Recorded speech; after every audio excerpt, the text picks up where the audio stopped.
नमस्कार साथियों, मेरे YouTube चैनल पर शिक्षा विभाग से संबंधित नवीनतम अपडेट्स पाने के लिए सब्सक्राइब कीजिए, बेल आइकन को प्रेस कीजिए और ऑल नोटिफिकेशन को ऑन करके रखें, जिससे नवीनतम अपडेट्स आपके मोबाइल पर तुरंत मिल सके। साथियों, पे मैनेजर पर एम्प्लॉय लॉगिन से इनकम टैक्स और जीपीएफ की कटौती में हम परिवर्तन करना चाहते हैं तो महीने की 1 से 10 तारीख तक डीडीओ को भेजकर रिक्वेस्ट हम इसको परिवर्तित कर सकते हैं और इनकम टैक्स में जो हमारी कटौती है वो बढ़ा सकते हैं और जीपीएफ की कटौती भी हम अपनी इच्छा के अनुसार इसको बढ़ा सकते हैं। तो साथियों, ये जो पूरी प्रक्रिया है वह किस प्रकार से होगी, तो इसके बारे में आज कंप्लीट आपको जानकारी दी जाएगी। तो आप वीडियो को शुरू से अंत तक जरूर देखें और यदि आप हमारे चैनल पर नए हैं तो चैनल को सब्सक्राइब करके रखें, जिससे कि इस प्रकार के जो अपडेट है आपको सबसे पहले प्राप्त होते रहे। तो साथियों, शुरू करते हैं आज का वीडियो और चलते हैं पे मैनेजर की साइट के ऊपर। साथियों, सबसे पहले आपको पे मैनेजर पर आ जाना है और पे मैनेजर पर आने के बाद आपके पास में यहाँ पे कुछ ऑप्शंस यहाँ नज़र आएंगे और इन ऑप्शनों में आप देखेंगे तो नीचे की तरफ सबसे पहले आपको आपका रोल जो सेलेक्ट करना है। जिससे हम एम्प्लॉय हैं तो एम्प्लॉय का जो सेक्शन दे रखा है, इस एम्प्लॉय के सेक्शन के ऊपर हमें यहाँ पे टिक मार्क कर देना है। देखिएगा, ये सेक्शन दे रखा है टिक करने का और यहाँ आपको सबसे पहले टिक कर देना है और टिक करने के बाद ऊपर की तरफ आप देखेंगे तो यूज़र नेम हमें फीड करने का ऑप्शन है और यूज़र नेम और नीचे पासवर्ड दे रखा है और ये एंटर कैप्चा भी दे रखा है।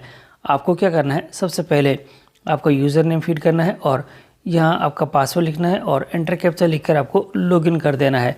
और ये सभी चीज़ें आपको ध्यान में है, इसलिए सीधे ही मैं लॉगिन कर देता हूँ। और लॉगिन करने के बाद हम इस पेज पर आ जाएंगे और यहाँ देखेंगे तो साथियों, और यहाँ हम देखेंगे तो वेरीफाई कॉन्टैक्ट का ऑप्शन हमारे पास में आ चुका है और आपका मोबाइल नंबर आपकी स्क्रीन के ऊपर ये दिखाई दे रहा है और इसी के पास में आपको नज़र आ रहा है सेंड ओटीपी के सेक्शन पर। और आपको क्या करना है, इस सेंड ओटीपी के सेक्शन के ऊपर क्लिक कर देना है और अब मैं इसके ऊपर क्लिक कर देता हूँ और क्लिक करते ही ओटीपी मेरे जो रजिस्टर्ड मोबाइल नंबर है उस पर चली गई है और ओटीपी को मैं मोबाइल की सहायता से देख लेता हूँ। और ये जो एंटर ओटीपी का सेक्शन दे रखा है, इस एंटर ओटीपी के सेक्शन के अंदर मुझे जो ओटीपी है वह भरनी होगी और क्योंकि ओटीपी मेरे मोबाइल पर आ चुकी है इसलिए अब मैं सबसे पहले ओटीपी फिल कर देता हूं और ओटीपी फिल करने के बाद यहाँ सबमिट का जो ऑप्शन है ये सबमिट करूँगा।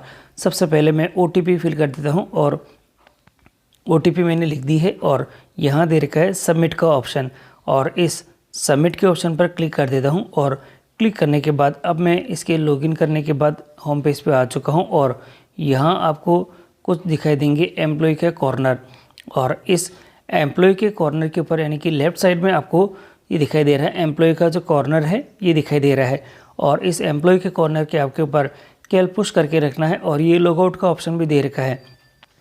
केवल एम्प्लॉय के कॉर्नर के ऊपर ही आप पुश करके रखें, अपना जो फिंगर है उसको टैप करके रखें। टैप करते एक मेनू बार खुल चुका है और इस मेनू बार के अंदर हमारे पास में बहुत सारे ऑप्शंस अवेलेबल है। एक एक करके आप सभी ऑप्शन को देख सकते हैं। एम्प्लॉय डिटेल है, टीए मेडिकल बिल दे रखा है, मास्टर डाटा रीसेट का ऑप्शन भी यहाँ पे अवेलेबल है और एम्प्लॉय रिपोर्ट दे रखा है और एम्प्लॉय डिडक्शन रिक्वेस्ट नीचे की तरफ आपको दिखाई दे रहा है। और क्योंकि एम्प्लॉय की डिडक्शन हमें करनी है और इसलिए जो नीचे वाला जो सेक्शन दे रखा है एम्प्लॉय डिडक्शन जो पॉइंट है इसी के ऊपर हमें क्लिक करना होगा। और अब मैं इसके ऊपर क्लिक कर देता हूं और क्लिक करते ही हम नेक्स्ट सेक्शन में आ चुके हैं। सैलरी डिडक्शन रिक्वेस्ट है और यहाँ आपको दिखाई दे रहा है सेलेक्ट डिडक्शन का ऑप्शन है और ये सेलेक्ट डिडक्शन के ऊपर हम जैसे ही क्लिक करते हैं तो एक मेनू बार के रूप में देखिए साथियों यहाँ जो ऑप्शन आ चुके हैं। जीपीएफ यहाँ पे 215 दे रखा है, एक एक करके आप सभी देख लें। जीपीएफ 215 के लिए सामने जो टिक बॉक्स का ऑप्शन दे रखा है वहाँ टिक करना होगा और जीपीएफ 2004 294 है, इसके लिए आपको यहाँ पे टिक करना होगा सामने। और इनकम टैक्स डिडक्शन कराना चाहते हैं तो 202 दे रखा है और ये यहाँ पे इसके सामने भी ऑप्शन अवेलेबल है, तो आपको टिक कर देना है। जिस भी सेक्शन को आप करना चाहते हैं उसके सामने जो टिक बॉक्स का ऑप्शन दे रखा है उसको आप यहाँ पे टिक करना होगा। और SIL दे रखा है, SIP दे रखा है, तो अब आपको यहाँ पे देखना है कि क्या करना है। मुझे यहाँ पे जीपीएफ 2004 294 के अंदर डिडक्शन करना है, तो सबसे पहले मैं इसको टिक कर देता हूँ और टिक करते ही यहाँ कुछ नीचे ऑप्शन आ चुके हैं, एक एक करके हम देख लेते हैं। कि क्या क्या हमारे पास में ऑप्शन अवेलेबल है। देखिएगा यहाँ सबसे पहले डिडक्शन का जो नेम है ये हमारे सामने नज़र आ रहा है। डिडक्शन के नेम के अंदर जीपीएफ 2004 दे रखा है क्योंकि हम जीपीएफ 2004 के कर्मचारी हैं। डिडक्शन जो कोड है वो दे रखा है और अभी कितनी राशि हमारी डिडक्ट होती है वह दिखाई दे रही है। और हमें रीज़न लिखना होगा कि हम इसमें चेंजेस क्यों कराना चाहते हैं और लास्ट में एडिट का ऑप्शन अवेलेबल है। सबसे पहले मैं लास्ट की जो एडिट के ऑप्शन दे रखा है इस एडिट के ऑप्शन के ऊपर क्लिक करके ये जो मेरी डिडक्शन अमाउंट है इसको मैं चेंज करूँगा। और यहाँ हम देखेंगे तो डिडक्शन अमाउंट के अंदर हमें चेंज करने के लिए एडिट के ऑप्शन के ऊपर क्लिक करना है और यहाँ एडिट के ऑप्शन के ऊपर मैं पहले क्लिक कर देता हूँ। साथियों एडिट का ऑप्शन यहाँ दिखाई दे रहा है और एडिट के ऑप्शन पर मैं क्लिक कर देता हूँ और क्लिक करते ही साथियों यहाँ जो ऑप्शन है ये कुछ इस प्रकार से एडिटेबल हो चुका है। पहले ये एडिटेबल नहीं था चुका है। और अब मैं सबसे पहले जो डिडक्शन का जो अमाउंट है वह मुझे चेंज करना है और अभी ये 2850 रुपये दे रखा है जो कि मेरी जो वेतन की जो पे बेसिक है उस बेसिक के अनुसार ये नज़र आ रखा है। और अब मैं इसको सबसे पहले चेंज करता हूँ और चेंज करने के लिए इसी के ऊपर मैं क्लिक करके इसको यहाँ पे टैप करके इसको चेंज कर दूँगा। और चेंज करने के लिए यहाँ साथियों यहाँ रीज़न भी लिखना होगा और हम यहाँ पे एक एक करके सारा काम करने के लिए और कर देते हैं पहले।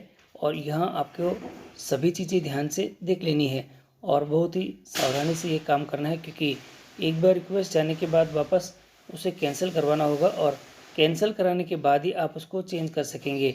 सबसे पहले मैं जो डिडक्शन का अमाउंट है क्योंकि मुझे मेरे इनकम टैक्स के अंदर भी ये डिटेल्स अपडेट करनी है और दूसरा मुझे सेविंग भी करनी है, इसलिए मैं इसको 6000 रुपये कर देता हूँ। और रीज़न के अंदर मैं सेविंग और इनकम टैक्स रीज़न यहाँ पे लिख देता हूँ और टाइप करके मैं सारा यहाँ पे जो ये लिख देता हूँ। पहले जो आई टैक्स है और एंड यहाँ पे जो सेविंग्स है ये मैं टाइप कर देता हूँ सेविंग।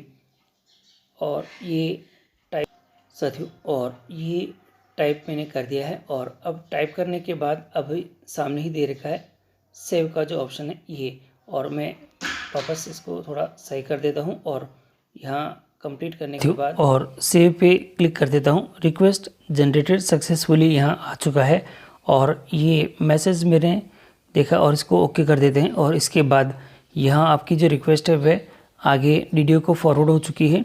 और अब मुझे जो दूसरा जो काम करना है और यहाँ पहले देख लें कि जो रिक्वेस्ट के जो नंबर्स हैं, रिक्वेस्ट आईडी यहाँ पे आपके और डिडक्शन जो नेम है और हर एक चीज़ आपको यहाँ पे देख लेनी है। और रिक्वेस्ट का जो अभी स्टेटस दिखाई दे रहा है वह हमारे पास में पेंडिंग है, डेट है वह कब की है आपके नज़र आ रखी है। तो एक एक करके आप सभी चीज़ें आप यहाँ से ध्यान से देख ले और रिक्वेस्ट का जो रीज़न है और ये सभी चीज़ें आपकी स्क्रीन के ऊपर नज़र आ रखी है। और अगर आप इसको डिलीट भी करना चाहते हैं तो अभी जब तक ये अप्रूव नहीं होती है तब तक इसको डिलीट करके आप एडिट भी कर सकते हैं। तो ये सभी चीज़ें आपको ध्यान रखनी है। और अब मैं आपको दिखा देता हूँ कि अब जो हम अदर जो चीज़ें यानी कि इनकम टैक्स में कटौती करवाना चाहते हैं उसके लिए भी हम क्या करेंगे। तो इसके लिए तो यहाँ पे ऑप्शंस साथियों और सेलेक्ट डिडक्शन के अंदर हम वापस सेलेक्ट कर लेते हैं। अब हम आई टैक्स 202 जो सेक्शन दे रखा है इसको हम सेलेक्ट कर लेते हैं और सेलेक्ट करते ही हमारे पास में वापस ऑप्शंस नीचे आ चुके हैं। देखिएगा डिडक्शन जो नेम है और ये डिटेल्स यहाँ शो हो रखी है और एक एक करके हमें ध्यान से इनको देख लेना है पहले कि किस प्रकार की कैटेगरी है। और देखिए सेलेक्ट डिडक्शन में मैंने जो आई टैक्स कर रखा है और डिडक्शन जो नेम है मेरे यहाँ पे दिखाई दे रहा है। और अब मैं इसमें एडिट करना चाहता हूँ। सबसे पहले एक एक करके देख लेते हैं और ये डिडक्शन अमाउंट अभी 0 दिखाई दे रहा है, रीज़न मैंने नहीं लिखा है। और एडिट का ऑप्शन यहाँ पे लास्ट में अवेलेबल है और इस एडिट के ऑप्शन की सहायता से हमें एडिट करना है। मैंने क्लिक कर दिया है और क्लिक करते ही देखिएगा ये जो सेक्शन है ये एडिटेबल हो चुके हैं। और अब मुझे जितनी भी राशि मेरे इनकम टैक्स में कटवानी है वह मैं यहाँ लिख सकता हूँ और रीज़न में यहाँ पे टाइप कर सकता हूँ पास ही के अंदर। सबसे पहले मैं जो ये जो मेरी डिडक्शन की जो राशि है वह कितनी कटवाना चाहता हूँ। तो साथियों मैं मासिक अभी 500 रुपये ही मैं कटवाना चाहता हूँ, तो मैं 500 लिख देता हूँ और यहाँ इनकम टैक्स के अंदर यहाँ पे जो ऑप्शन लिख देता हूँ यहाँ पे, और ये income tax for income tax यहाँ लिख देता हूँ बेनिफिट, ये मैंने लिख दिया है। और ये लिखने के बाद अब तो मैं आगे जो सेव का जो ऑप्शन दे रखा है, इस सेव के ऑप्शन की सहायता से मुझे यहाँ पे इसको सेव कर देना है, यानी रिक्वेस्ट जनरेट कर देना है। और दोनों ही ऑप्शन अवेलेबल है, सेव और कैंसिल है। और कैंसिल करना चाहे तो कैंसिल भी कर सकते हैं और सेव करना चाहे तो सेव भी कर सकते हैं। और अब मैं इसे यहाँ से जो ऑप्शन अवेलेबल है सेव की सहायता से इसको मैं सेव कर देता हूँ और मैसेज स्क्रीन पे आ चुका है, रिक्वेस्ट जनरेटेड सक्सेसफुली है। ओके कर देते हैं इसे और ओके करते ही दोनों ही रिक्वेस्ट मेरे वीडियो को फॉरवर्ड हो चुकी है और रिक्वेस्ट की जो आईडी है ये भी दिखाई दे रही है और रिक्वेस्ट की जो डिटेल है आपकी स्क्रीन के ऊपर आपको नज़र आ जाएगी। डिडक्शन नेम क्या क्या है और किस प्रकार से ये जो डिडक्शन की अमाउंट है ये आपके है, और अभी रिक्वेस्ट की जो स्टेटस क्या है ये भी आपको दिखाई दे रही है। अभी पेंडिंग के अंदर है क्योंकि डीडीयू के द्वारा ये जो रिक्वेस्ट अभी अप्रूव नहीं की गई है, और जैसे ही ये डीडीयू के द्वारा रिक्वेस्ट अप्रूव की जाएगी तो ये जो मैंने अमाउंट डिडक्शन करवाए थे मेरे इनकम टैक्स के अंदर और जीपीएफ 2004 के लिए, तो ये जो पेंडिंग की जगह पे मेरे अप्रूव्ड का सेक्शन आ जाएगा। तो इस तरह से आप यहाँ पे देख सकेंगे कि डिटेल्स आपको सामने यहाँ पे आ जाएगा। और देखिएगा यहाँ पे नीचे जो आगे ऑप्शन भी दे रखा है अप्रूव्ड और रिजेक्टेड डेट। अगर डीडीयू को लगता है कि ये सही नहीं है तो वो रिजेक्ट भी कर सकते हैं और अप्रूव्ड भी आपके कर सकते हैं। तो जैसे ही ये अप्रूव्ड होती है तो आपके यहाँ पे अप्रूव्ड का सेक्शन आपको नज़र आ जाएगा, जिसके लिए आप यहाँ उसके बाद आपके जो सैलरी से ये जो दोनों ही राशि है डिडक्ट होना स्टार्ट हो जाएगी। तो साथियों मैंने आपको पूरी जानकारी दे दी कि किस प्रकार से आप आपकी सैलरी के यानी आप स्वयं आपके जो पे मैनेजर की से ये जो दोनों ही राशि आप डिडक्ट करवाएंगे, यानी इसकी जो रिक्वेस्ट है वह जनरेट करेंगे। और जनरेट करने के बाद आप डीडीयू को इन्फॉर्म कर दें कि ये जो राशि है मैंने मेरी जनरेट करी है और वह इसके लिए आपको अप्रूव कर देंगे। वीडियो अगर आपको अच्छा लगा है तो लाइक कीजिएगा, चैनल पर नए हैं तो चैनल को सब्सक्राइब कीजिएगा, जिससे कि इस प्रकार के जो अपडेट्स हैं आपको हमेशा हमारी तरफ से सबसे पहले प्राप्त होते रहें। और कोई समस्या हो तो आप कमेंट बॉक्स के अंदर कमेंट करें, जिससे कि आपकी समस्या का समाधान मैं शीघ्र करने की कोशिश करूँ।